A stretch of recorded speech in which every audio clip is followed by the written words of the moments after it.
Hai semuanya, gimana kabar kalian? Semoga selalu dalam keadaan baik. Jadi welcome back teman-teman di Anda Grayson Channel, dan ini adalah segmen analisa pagi, segmen di mana kita akan mengulas untuk update news dan juga pergerakan dari market, khususnya market Bitcoin.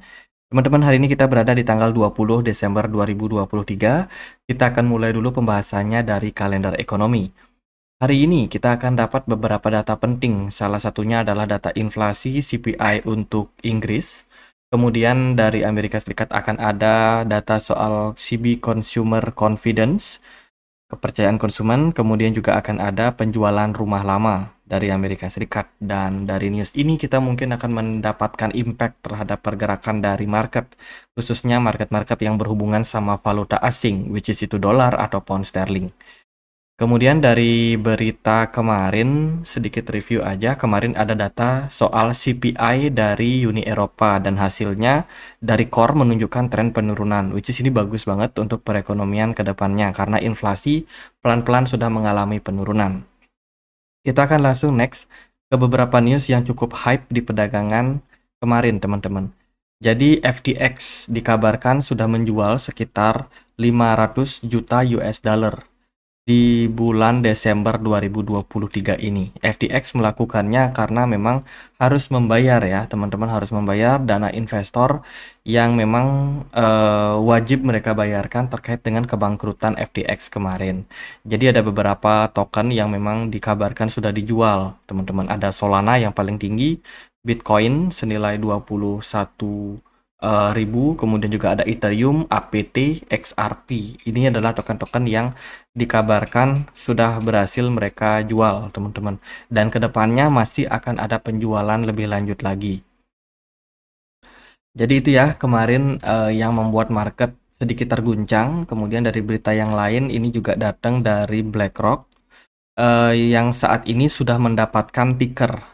Ticker itu semacam kode gitu, teman-teman, dalam hal perdagangan untuk mereka punya produk ETF Bitcoin atau Bitcoin ETF. Jadi BlackRock sendiri sudah resmi mendapatkan ticker namanya IBIT ya, IBIT. Dan kedepannya ketika mereka mendapatkan approval dari SEC, tentunya kita sudah bisa nih untuk membeli aset IBIT ini atau iShares Bitcoin BlackRock yang dimiliki oleh BlackRock ya, sebagai salah satu produk ETF yang mereka akan luncurkan dan dikabarkan akan mendapatkan approval di kuartal pertama 2024 nanti.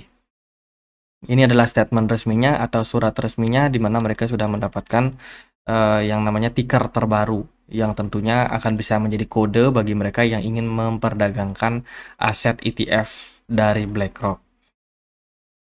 Kemudian dari berita yang lain, teman-teman, ini ada beberapa berita yang bisa dibilang negatif ya. Ini dari insider trading yang terjadi di sebuah exchange, teman-teman. Perdagangan orang dalam kripto jenis baru. SEC mungkin melihat perdagangan ini. Jadi ini adalah berita yang dihadirkan dari crypto derivative trading platform bernama Hedgehog. Hedgehog ini katanya membuat jutaan dolar dengan melakukan trading atau insider trading. Insider trading itu maksudnya mereka semacam melakukan manipulasi terhadap market yang dilakukan oleh exchange tersebut. Dan ini memang sebenarnya melanggar peraturan, teman-teman.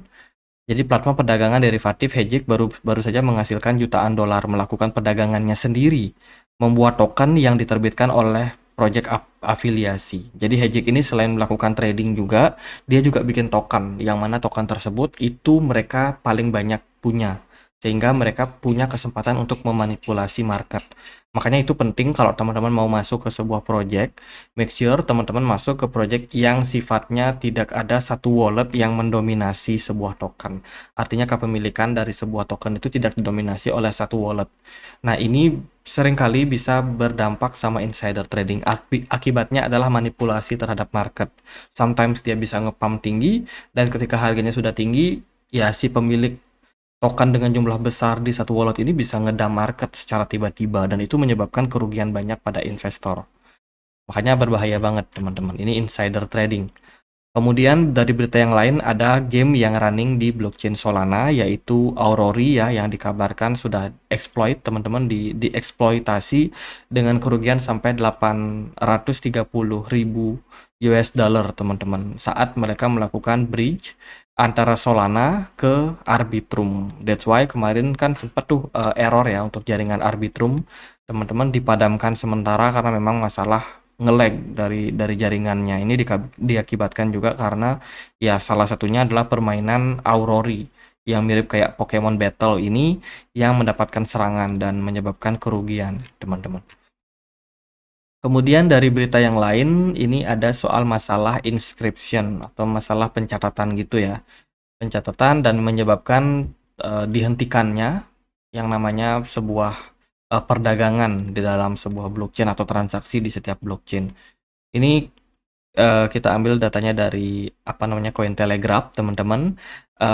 Yang terbaru ya, Gold Rush itu menuliskan segala sesuatu yang memulai dari gambar profil hingga meme coin, menyebabkan setidaknya setengah lusin jaringan blockchain retak di bawah tekanan selama seminggu terakhir. Arbitrum, Avalanche, Cronus, zkSync, dan juga The Open Network semuanya mengalami pemadaman. Sebagian atau seluruhnya baru-baru ini karena adanya inscription. Dengan jaringan ketersediaan data modular Celestia yang tersedia mengalami kegagalan, teman-teman. Jadi ini berimpact terhadap banyak sekali blockchain. Menurut peneliti industri memposting tangkapan layar menjelajah blok pada 8 Desember. Jadi pada intinya adalah saat ini banyak sekali jaringan-jaringan blockchain yang terpaksa tutup sementara ataupun separuh ataupun sebagian, ditutup sementara, separuh ataupun sebagian ya teman-teman. Itu disebabkan karena masalah dari pencatatan di jaringan blockchain mereka yang error. Ini disebabkan bisa karena banyaknya listing koin-koin baru yang bikin tambah berat, kemudian NFT, kemudian juga ada aktivitas yang sangat-sangat padat di jaringan blockchain dalam waktu tertentu yang menyebabkan kemacetan pada blockchainnya, sehingga ya mereka harus terpaksa untuk menutup jaringannya. Even blockchain secepat apapun, sekencang apapun, kemudian sehebat apapun memvalidasi transaksi, tetap aja mereka punya batasan, teman-teman. Sehingga ini bisa dibilang menjadi salah satu ancaman juga dari perkembangan sebuah blockchain yang sangat masif.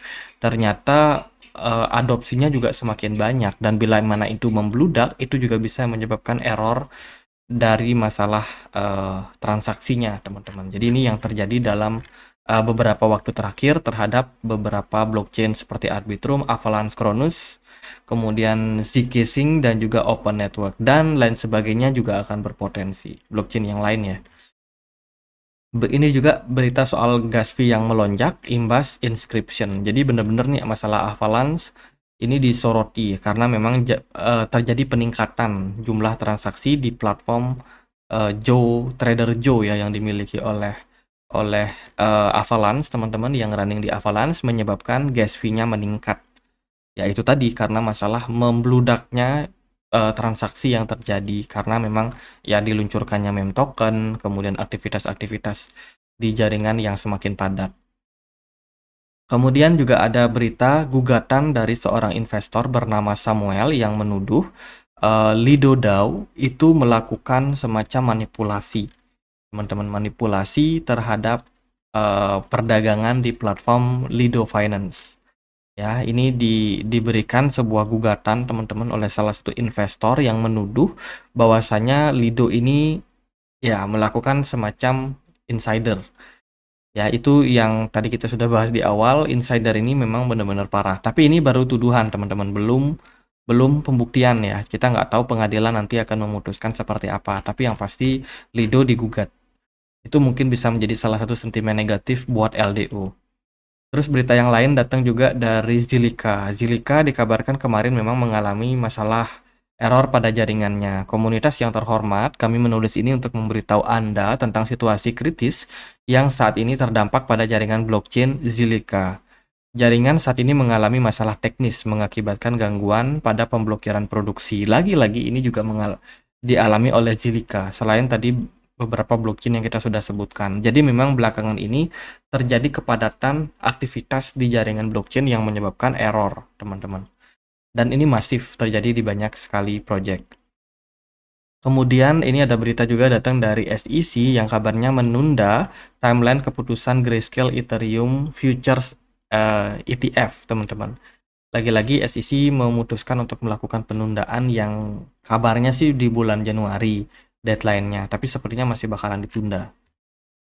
Itu dari beberapa news di market ya, banyak sekali bad news belakangan teman-teman, dan apakah itu memberikan impact yang signifikan terhadap market Bitcoin? Nah, sekarang mari kita coba untuk lihat ya gimana posisi ataupun pergerakan dari market saat ini. Kita akan mulai pembahasannya dulu dari DXY. Di perdagangan kemarin, indeks dolar mengalami tren penurunan tipis. Ini mungkin impact daripada dovish-nya Fed ya teman-teman, disebabkan karena ya inflasi sudah berhasil ditekan, kemudian bank sentral negara lain seperti Eropa, Inggris itu juga sudah mulai melakukan aktivitas penurunan inflasi teman-teman, sehingga diharapkan ke depannya bakalan terjadi ya yang namanya penurunan suku bunga.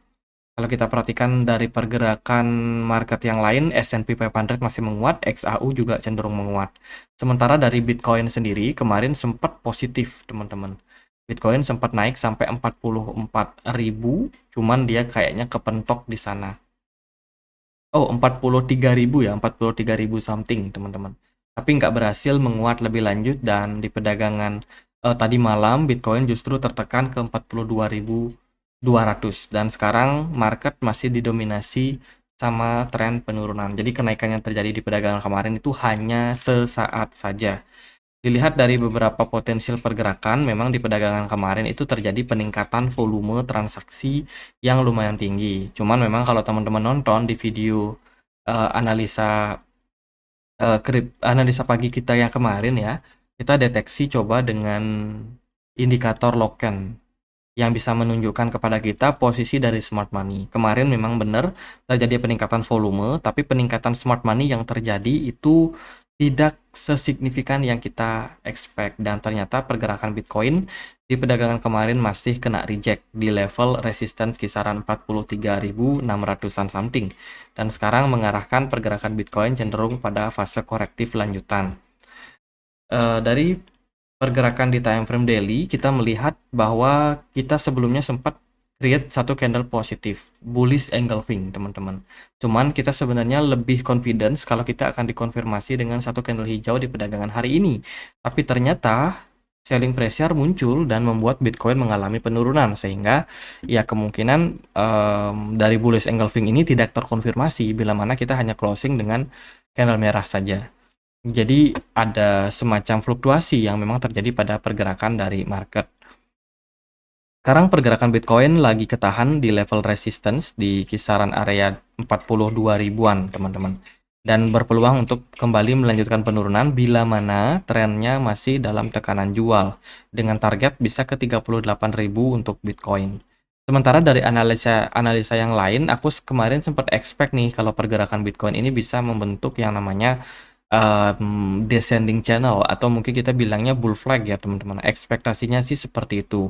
Namun pada reaksi yang kita temukan ketika Bitcoin bergerak di sekitaran resistance 43.500 ini, ternyata ada tekanan jual yang lumayan tinggi, sehingga menyebabkan pergerakan Bitcoin mengalami penurunan. Sehingga untuk potensi kenaikan yang kita expect, kita membutuhkan semacam breakout dulu teman-teman. Mungkin bisa ke 43.900, konfirmasi breakout, kemudian testing level support, dan baru kembali melanjutkan kenaikan. Dan itu yang kita tidak temukan di perdagangan kemarin. So, untuk sekarang masih pergerakan Bitcoin didominasi oleh tekanan jual. Dari pergerakan yang lain ada BTC dominance yang masih mengalami penguatan. Ini memberikan impact terhadap tekanan jual lebih besar untuk altcoin. Ethereum, GRT, ya koin-koin yang lain kemarin mengalami tren penurunan ya. CRV, Matic, Celestia itu lumayan teman-teman mengalami koreksi. Mungkin Solana juga ya, karena ada penjualan yang dilakukan oleh oleh FTX ya.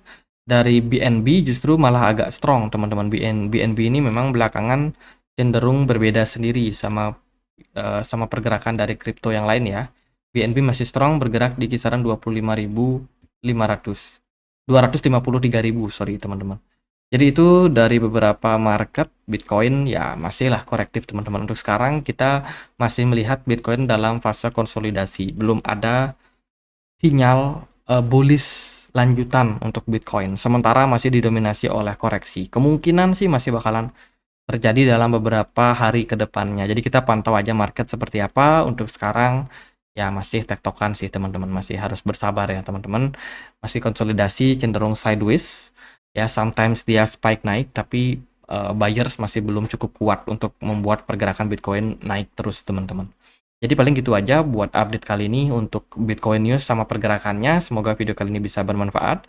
Teman-teman, kita punya komunitas diskusi di Telegram, tempat aku untuk update ya tentang market crypto, dan juga teman-teman bisa sama-sama berdiskusi juga di komunitas ini teman-teman. Buat kalian yang mungkin mau join, yang pengen banget punya komunitas, silakan untuk join teman-teman. Linknya ada di kolom deskripsi untuk video ini. Jadi gitu aja, dan akhir kata saya Andre, makasih.